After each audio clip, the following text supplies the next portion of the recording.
Hello friends, कैसे हैं आप सब। तो डियर, आज की क्लास में हम लोग हिंदी का प्रैक्टिस सेट करने वाले हैं। ठीक है, तो यहाँ पे हम लोग डेली जो है एक प्रैक्टिस सेट करेंगे, जिसमें हिंदी में आपको पता है ना 15 मार्क्स का रहता है और इंग्लिश में 15 मार्क्स का रहता है। ठीक है, तो चलिए हम लोग स्टार्ट करते हैं आज का क्लास। देखिए, पहला क्वेश्चन आपका, धर्म का विशेषण क्या है। धार्मिक है, धर्मी है, अधर्मी है, विधर्मी है। तो पहला जो चीज़ आपको लग रहा है, विधर्मी तो हो नहीं सकता और धर्मी भी हो नहीं सकता। अब धार्मिक और धर्मी, तो धार्मिक क्या होती है ना, ये इसकी विशेषता बताती है। वो इंसान कैसा है, तो धार्मिक इंसान है ना। तो धार्मिक इंसान है, तो ये क्या है, उसकी विशेषता है। तो आंसर ए जो रहेगा करेक्ट आंसर हो जाएगा। नेक्स्ट है, आया है सो जाएगा, राजा रंग फकीर का अर्थ क्या है। सबको कहीं ना कहीं जाना है, जो घर आया है वो जाएगा। मृत्यु प्रकृति का नियम है, सबको कहीं चले जाना है। तो देखिए, ये तो नहीं है कहाँ जाएगा, ये तो गलत बात है ना कि कहाँ चले जाएगा, सबको कहीं चले जाना है। या वो घर आया है तो वो जाएगा, सबको कहीं ना कहीं जाना है। ये हम लोग स्टेटमेंट हमेशा सुनते आ रहे हैं। तो इसका मतलब एक ही होता है कि मृत्यु जो है ना प्रकृति का नियम है और हर किसी को जो है भगवान के घर जाना है। नेक्स्ट है, कबीर को किस धारा का कवि मानते हैं। आधुनिक, शगुन और निर्गुण और सूफी। तो देखिए, हमारा करेक्ट आंसर क्या हो जाएगा। कबीर को जो है किस धारा का कवि हम लोग मानते हैं, तो इसका करेक्ट आंसर क्या हो जाएगा। इसका करेक्ट आंसर हो जाएगा आपका आंसर से निर्गुण का। नेक्स्ट है, नी हार से कौन सा शब्द बनेगा। निहार, निराधार, निराहार और निर्धार। तो आंसर क्या हो जाएगा इसका। इसका आंसर हो जाएगा आपका नीराहार हो जाएगा। नीराहार याद रखिएगा, नीराहार हो जाएगा। नेक्स्ट है, पेड़ से पत्ता गिरा, वाक्य में कौन सा कारक है। कत्ता, कर्ता, क्रम, आपादान, करण। जब कोई अलग होता है किसी से तो वो कौन सा होता है, आपका आपादान होता है। ठीक है, तो यहाँ पे क्या हो जाएगा, पेड़ से पत्ता गिरा, तो पेड़ से पत्ता जो है अलग हुआ, तो आंसर क्या हो जाएगा आपका आपादान हो जाएगा, सी हो जाएगा। नेक्स्ट क्वेश्चन है कि कृत्यवाच्य में किसकी प्रधानता होती है। कर्म की, भाव की। अब दो जगह कर्म लिखा हुआ है, तो जब ऐसा केस होता है ना जहाँ पे दो जगह रहता है, उसमें अधिकतर जो रहता है वही आंसर हो जाएगा, कर्म हो जाएगा। नेक्स्ट है आपका, जो बाएं हाथ से बाण चलाया हो उसे क्या कहते हैं। सर्वसाची, मुमुक्ष, सुग्रीव और द्विज। उसको हम लोग क्या कहते हैं, तो उसको हम लोग क्या कहते हैं, सर्वसाची कहते हैं। अब देखिए, हम आपको बता दें कि ये व्याकरण में से कुछ क्वेश्चन ऐसा आएगा जिसको जो है आपको बहुत ही डीपली पढ़ना पड़ेगा, व्याकरण को भी, तभी हो पाएगा। अदरवाइज़ इसमें अगर हम लोग ये चीज़ देखें तो हमारा जो आपका आता है ना पैसेज से, तो पैसेज का क्वेश्चन तो बन जाता है, और इसके अलावा जो छोटे मोटे जो व्याकरण से आता है वो क्वेश्चन बन जाएगा। लेकिन अगर जैसे कबीर वाला क्वेश्चन देखें, इस तरीके का जो क्वेश्चन देखें, वैसा क्वेश्चन जल्दी बनेगा नहीं, और उसके लिए अगर आप पढ़ना चाहिएगा तो पूरा फिर आपको हिंदी पढ़ना पड़ जाएगा।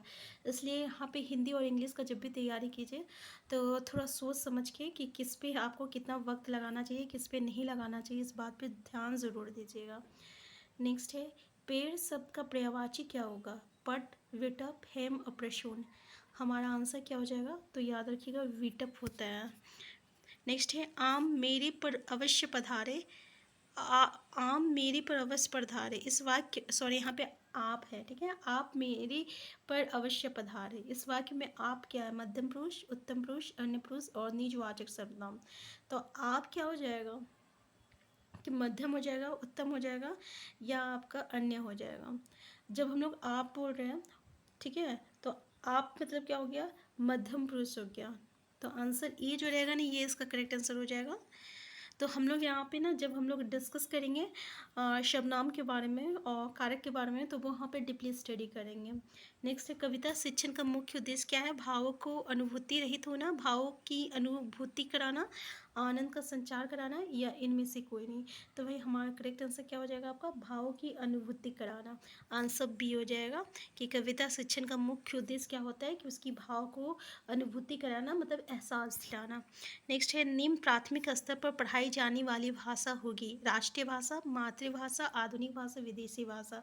तो प्राथमिक स्तर पर जो भाषा पढ़ाया जाता है वो कौन सा भाषा होगा, तो जो मातृभाषा होता है ना वही होगा। ठीक है, आंसर बी हो जाएगा।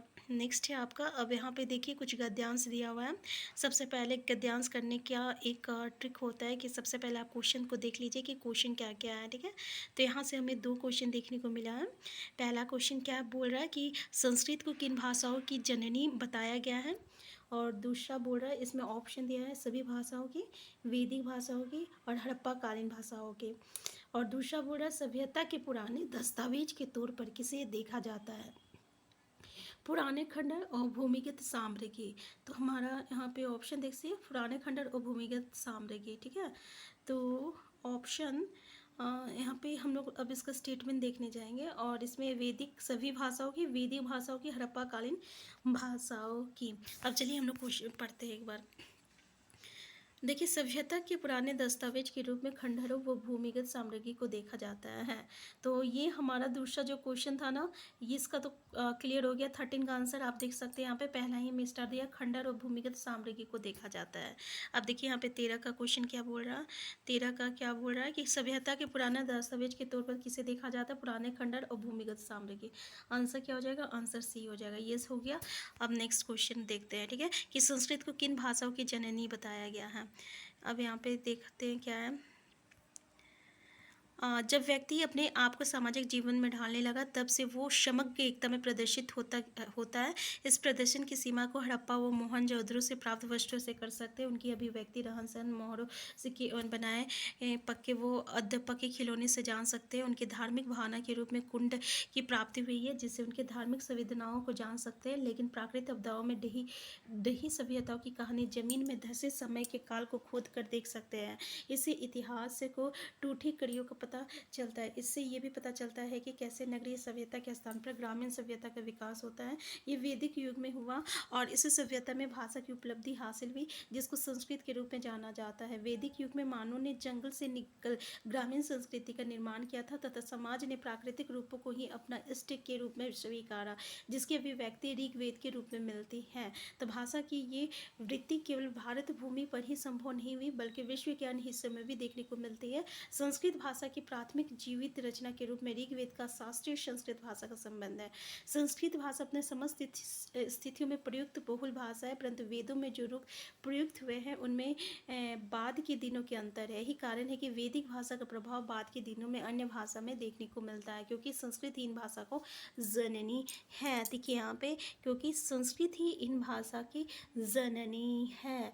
तो संस्कृत को किन भाषाओं की जननी बताया गया है, तो वैदिक भाषाओं की जननी बताया गया है। ठीक है, अभी हम लोग पढ़े ना यहाँ पे, कि यहाँ पे देख सकते हैं संस्कृत भाषा अपने यही कारण है कि वैदिक भाषा का प्रभाव बाद के दिनों में अन्य भाषाओं में भी देखने को मिलता है, और क्योंकि संस्कृत ही इन भाषाओं की जननी बताया गया है। कौन सा भाषा, वैदिक भाषा का। तो आंसर क्या हो जाएगा, हमारा आंसर बी हो जाएगा, वैदिक भाषा होगी। ठीक है, तो देख लिए कि हमारा दोनों हो गया। पहले हम लोग क्या किए, क्वेश्चन पढ़े, फिर हम लोग उसका पैसेज पढ़े।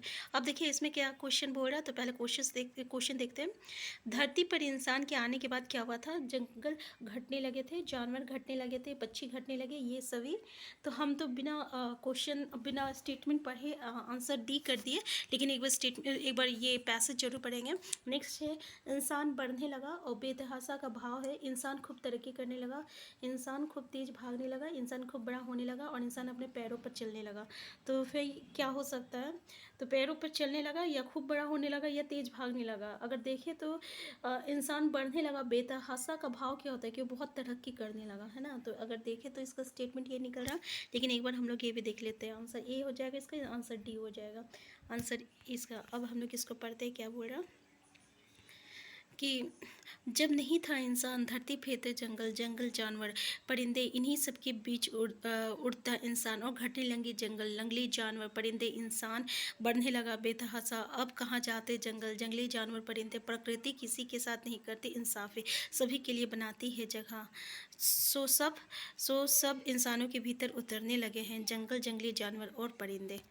अब आप देख सकते हैं, तो जैसे ही इंसान आने लगा, उसके बाद जंगल घटने लगा, जानवर घटने लगे, पक्षी घटने लगा, फिर इंसान बढ़ने लगा। बेतहाशा का भाव क्या है कि वो धीरे धीरे तरक्की करने लगे। तरक्की करने के लिए उन्होंने हर बुराई का अपना लिया, ठीक है, इसीलिए जानवर जो है वो इंसानों में ही उतरने लगा। तो ये था हमारा उम्मीद करते हैं कि ये क्लास आपको अच्छी लगी होगी।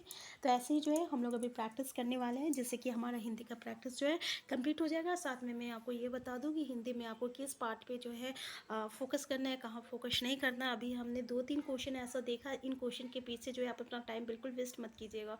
जैसे कि पहला क्वेश्चन हम आपको बता दें, ठीक है, जैसे कि कबीर वाला जो क्वेश्चन आया था, जैसे ये सब तो आप कर लीजिएगा।